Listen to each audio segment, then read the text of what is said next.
Hello students, good morning all of you. बेटा, आज के इस वीडियो में हम हमारा 16 चैप्टर सोत्साह पाठः ऋतु वसंतः ओके इस चैप्टर को कंटिन्यू करेंगे। इसमें ऋतुराज वसंत की बात हो रही है। हमारे देश में 6 ऋतुएं होती हैं। उनका नाम आपको पता है?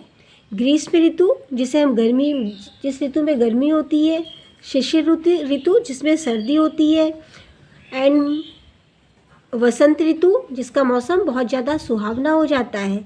शरद ऋतु, हेमंत ऋतु, और बारिश को कौन सी ऋतु बोलेंगे? वर्षा ऋतु। तो हमारे भारत देश में 6 ऋतुएं होती है, जिसमें वसंत ऋतु सबसे अच्छी होती है। आज इस चैप्टर में हम वसंत ऋतु के बारे में पढ़ेंगे। ऋतु नाम राजः वसंतः भवति, भारतवर्षे षड् ऋतवः भवन्ति। वसंतः कामदेवस्य सखा अस्ति, वसंते सौंदर्यस्य अभिनवं साम्राज्यं समुल्यशति। वसंते खगकुलं दिशि दिशि धावन्ति, चतुरो मधुकरनिकरः इतस्ततः अविरामं गुंजति पलाशे। रक्तपुष्पाणि विकसन्ति, तरुषुः कोमलानि किशल्यानि, पुष्पाणि दृष्ट्वा मना प्रसीदति। पिकः हर्षति रेकेण कूजन्ति, गायन्ति च भ्रमरः पुष्पाणि विलोक्य इतस्ततो भ्रमन्ति। कृषकः नवश्यानि दृष्ट्वा प्रसन्ना भवति। ओके स्टूडेंट्स, अब हम इस पैरा को एक्सप्लेन करेंगे। जो ऋतुओं का राजा वसंत होता है। जैसे कि मैंने आपको बताया, हमारे भारत देश में 6 ऋतु होती है। ग्रीष्म ऋतु, वर्षा ऋतु, शरद ऋतु, शिशिर ऋतु, हेमंत ऋतु और वसंत ऋतु।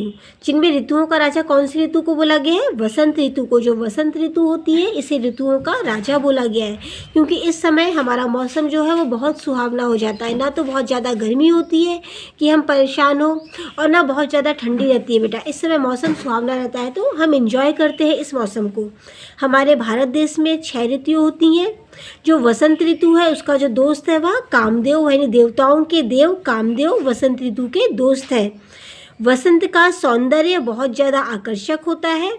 वसंत ऋतु में जो पशु पक्षी होते हैं, वह प्रत्येक दिशा में दौड़ते हुए दिखाई देते हैं। पशु पक्षी चतुरो मधुकर निकरः इतस्ततः अविरामं कुंजति, पलाशे रक्त पुष्पाणि विकसन्ति।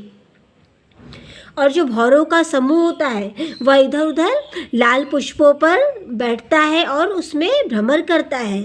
लाल रंग के पुष्प खिले होते हैं, जिन पुष्पों और फूलों को देखकर हमारा मन बहुत ज़्यादा प्रसन्न होता है। पिकः हर्षाति रिकेण कूजन्ति। जो कोयल होती है, वह अति प्रसन्नता से गाते हुए कूजती है। यानी जो कोयल होती है, उसकी आवाज़ बहुत मधुर होती है, वो बहुत प्रसन्नता से झूमती हुई दिखाई देती है। भ्रमरः पुष्पाणि। और जो भौरे होते हैं, वह पुष्पाणि पर, यानी पुष्पों पर इधर उधर भटकते रहते हैं। कृषकः नवश्यानि दृष्ट्वा प्रसन्ना भवन्ति। और जो किसान होते हैं, वह लोग अपनी नई फसल को देखकर बहुत ज़्यादा प्रसन्न होते हैं। यानी किसान जब अपनी नई फसलों को देखते हैं, तो उन फसलों को देखकर बहुत ज़्यादा खुश होते हैं। आर्याणां मुख्योत्सवः वसन्तो अस्ति, अयम् उत्सवः माघ मासस्य शुक्लपक्षस्य पञ्चमीतः प्रारभ्यते। अस्मिन् दिने जनाः शारदां पूजयन्ति, बहवः जनाः पीतवस्त्राणि धारयन्ति। अस्मिन् ऋतौ होलिकोत्सवः सम्पद्यते। सर्वे जनाः प्रसन्नचित्ताः भवन्ति, परस्परं प्रेमालापं कुर्वन्ति। ओके, अब इसमें क्या बोला जा रहा है स्टूडेंट्स? यह जो उत्सव है वह बहुत ज़्यादा मुख्य होता है। वसंत ऋतु का यह उत्सव बहुत प्रमुख होता है। यह माघ महीने के बाद शुक्ल पक्ष की पंचमी से प्रारंभ होता है। जो वसंत ऋतु का आगमन कब होता है? माघ महीने के पश्चात शुक्ल पक्षमी की पंचमी से यह दिन प्रारंभ होता है। इस दिन माँ शारदा की पूजा करते हैं। हम सभी जानते हैं ना, वसंत ऋतु को क्या होता है? माँ सरस्वती की पूजा की जाती है, जिन्हें ज्ञान की देवी कहा गया है, जो वीणावादिनी भी है। इनकी पूजा करने से हमें ज्ञान प्राप्त होता है। बेटा, माँ सरस्वती को ज्ञान का भंडार कहा गया है। बहुत से लोग इस दिन पीले वस्त्रों को धारण करते हैं, यानी पीले वस्त्र इस दिन लोग पहनते हैं। ऐसा हमारा मानना है कि इस दिन पीला वस्त्र पहनना चाहिए। यह ऋतु, इस ऋतु के बाद होली का आगमन होता है। जो होली का त्यौहार है, होलिकोत्सवः यानी होली का जो त्यौहार है, वह त्यौहार इस ऋतु के बाद ही प्रारंभ होता है। सर्वे जनाः प्रसन्नचित्ताः भवन्ति, और सभी लोग बहुत ज़्यादा प्रसन्न होते हैं। परस्परम प्रेमालापम कुर्वन्ति, और एक दूसरे से प्रेम से आपस में बातें करते हैं। परस्परम की मीनिंग होती है आपस में प्रेम से एक दूसरे के साथ बातें करते हैं। होली एक ऐसा त्यौहार है जिसमें लोग अपनी पूरी बुराइयां, अपना दुख दर्द सब कुछ भूलकर एक दूसरे से गले लगते हैं, और एक दूसरे से सारे गिले शिकवे यानी दुश्मनी, जिनसे जो हमारे बैर रहता है, वह इस त्यौहार में मिट जाता है। हमारा लास्ट पैरा है, अस्मिन् ऋतौ अनेकाः सुगन्धिताः वायवः वहन्ति, आयुर्वेद शास्त्रानुसारेण वसन्ते भ्रमणेन बहवः लाभाः भवन्ति। केवल मात्र भ्रमणेन वायुसेवनेन च अनेकाः गुणाः प्राप्नुवन्ति। सौरभयुक्ताः पवनाः सहस्रवृद्धि हेतु अत्युत्तमः भवति, अतः वसन्ते भ्रमणः पथ्यं भवति। ओके स्टूडेंट्स, अब इसमें क्या कहा जा रहा है, जो वसंत की यह ऋतु है वह बहुत सुगंधित बहती है, यानी यह ऋतु इतनी अच्छी लगती है। इसमें शीतल शीतल मंद मंद हवा चलती है, यानी ठंडी ठंडी धीरे धीरे हवा चलती है, और यह हवा बहुत ज़्यादा सुगंधित बहती है, जो चारों ओर का वातावरण आकर्षक बना देती है, मनमोहक बना देती है। आयुर्वेद शास्त्रों के अनुसार वसंत में हमें बहुत सारे लाभ होते हैं, यानी वसंत ऋतु के आने से हमें बहुत सारे लाभ होते हैं। केवल मात्र भ्रमणेन वायुसेवनेन च अनेकाः गुणाः प्राप्नुवन्ति, अनेकाः गुणाः प्राप्नुवन्ति, यानी यह ऋतु हमें बहुत सारे गुणों से परिपूर्ण करती है। सौरभयुक्तः पवनाः स्वास्थ्य वृद्धि हेतु, यानी यह ऋतु, जब इस ऋतु में हवा चलती है तो हमारे स्वास्थ्य में वृद्धि करती है, हमारे स्वास्थ्य को उत्तम करती है।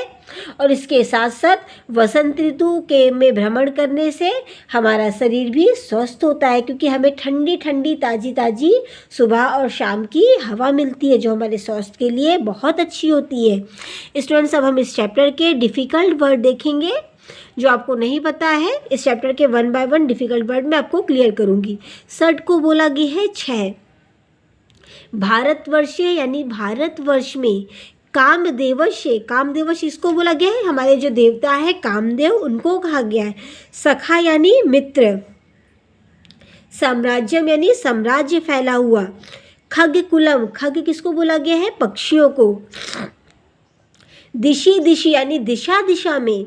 धावंती की मीनिंग होती है दौड़ना।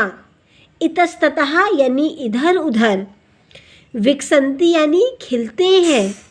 दृष्टवः यानी देखना।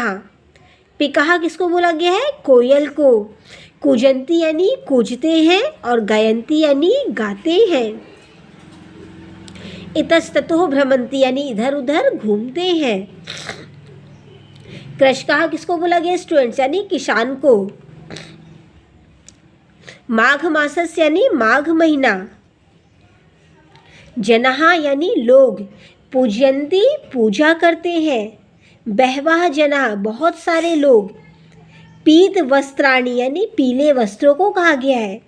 धारयंती यानी धारण करना, पहनना। संपद्धते यानी मनाते हैं। सर्वे जनाः की मीनिंग होती है सभी लोग। अनेकाः बहुत सारे।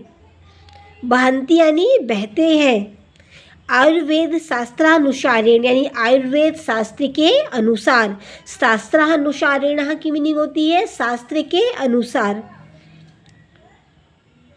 अनेकाः जैसे मैंने आपको बताया बहुत सारे। पवनाः किसको बोला गया है, हवा को। ओके स्टूडेंट, इस चैप्टर की जितनी भी डिफ़िकल्ट मीनिंग थी वो 1 बाय 1 मैंने आपको क्लियर कर दी है, और अब इसके शब्दार्थ मैं आपको समझाने जाने दी हूँ। ओके, ऋतुराम यानी ऋतुओं का। मधुकर निकरह भौरों का समूह। हर्षति रेकेण अति प्रसन्नता से। नवस्य यानी नई फसल से। पश्चिमितः पश्चिमी से। प्रेमः लापम यानी प्रेम से बातें। पथ्यम यानी औषधि। सेवनेन यानी सेवयेन सेवन करने से। ओके स्टूडेंट्स, आज के इस वीडियो में मैंने इस चैप्टर को रीड कराया और उसको एक्सप्लेन भी किया और इसकी वर्ड मीनिंग भी क्लियर कर दी बेटा। इस वर्ड मीनिंग की पिक मैं आपके व्हाट्सएप ग्रुप पे सेंड कर दूंगी। सो आप अपनी नोटबुक में 16 चैप्टर की वर्ड मीनिंग कंटिन्यू कर लेना। ओके स्टूडेंट्स, अपने नेक्स्ट वीडियो में हम इसके नेक्स्ट एक्सरसाइज करेंगे। Okay students and good day बेटा।